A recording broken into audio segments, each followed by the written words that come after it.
HSC 26 base. কালকে হচ্ছে তোমাদের ইংলিশ ফার্স্ট পেপার এক্সাম। এই ভিডিওতে হচ্ছে আমি তোমাদের ইংলিশ ফার্স্ট পেপারের তোমাদের মান বন্টন সহ তোমাদের আমি প্রত্যেকটা সাজেশন দিয়ে দিব।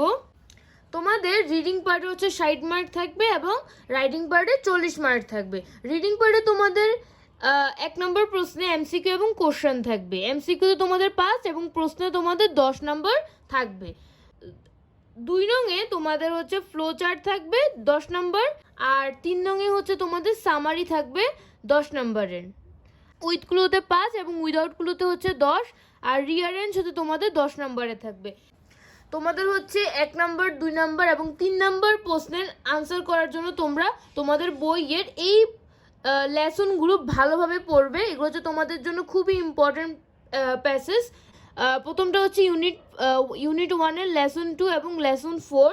ইউনিট 2 থেকে তোমরা হচ্ছে লেসন 2 এবং লেসন 3 নাম্বারটা পড়বে, এবং ইউনিট 3 থেকে তোমরা লেসন 3, লেসন 4, তারপর ইউনিট 4 থেকে তোমরা লেসন 1 পড়বে, ইউনিট 5 থেকে তোমরা লেসন 4 পড়বে, ইউনিট 6 থেকে লেসন 1, ইউনিট 7 থেকে লেসন 1, 2, 3, ইউনিট 8 থেকে লেসন 1 এবং 3, এবং তোমাদের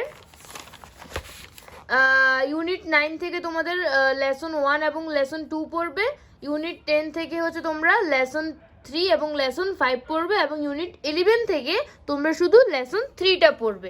তো তোমাদের এই সকল লেসনগুলো তোমরা যদি পড়ো তাহলে কিন্তু তোমরা এমসিকিউ, তারপর হচ্ছে প্রশ্ন, তারপরে ফ্লো চার্ট, সামারি আনসার করতে পারবে। উইথগুলো এবং উইদাউটগুলো, এটার জন্য তোমার নির্দিষ্ট কোনো সাজেশন দেওয়া যাবে না, কারণ উইথগুলো এবং উইদাউটগুলো কখনো কিন্তু কমন আসবে না, ঠিক আছে? তো এই ক্ষেত্রে তোমাদের অনেক প্র্যাকটিস করতে হবে। এবং রিয়ারেঞ্জের ক্ষেত্রে আমি তোমাদের সাজেশন দিয়ে দিব।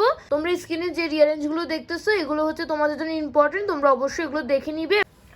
প্যারাগ্রাফের ক্ষেত্রে তোমরা হচ্ছে এখানে যে স্ক্রিনে যে প্যারাগ্রাফগুলো দেখতে পাচ্ছ সেগুলো হচ্ছে ইম্পর্টেন্ট প্যারাগ্রাফ, তোমরা অবশ্যই এগুলো ধারণা নিয়ে যাবে। কমপ্লিটিং স্টোরি তোমাদের 2 ধরনের আসে, 2টেই দেখে যাবে। তোমরা ক্রিয়েটিভ স্টোরিগুলো অবশ্যই দেখে যাবে। তারপর তোমাদের ইনফর্মাল লেটার, ইমেল, এখানে তোমাদের 5 নাম্বার থাকবে। তারপর তোমাদের গ্রাফ চার্ট, এখানে তোমরা জাস্ট একটা ফর্মেট শিখলেই কিন্তু তোমরা যে কোনো গ্রাফ চার্ট দিতে পারবে, সেজন্য তোমরা অবশ্যই গ্রাফ চার্টের একটা ফর্মেট শিখে যাবে। তারপর হচ্ছে তোমাদের শর্ট স্টোরি বা কবিতা, যেটা এখান থেকে তোমাদের 8 নাম্বার থাকবে। তো এটা ছিল তোমাদের মাস ডিস্ট্রিবিউশন এবং সাজেশন। ভালোভাবে প্রস্তুতি নাও, আশা করি একটা ভালো রেজাল্ট করতে পারবে।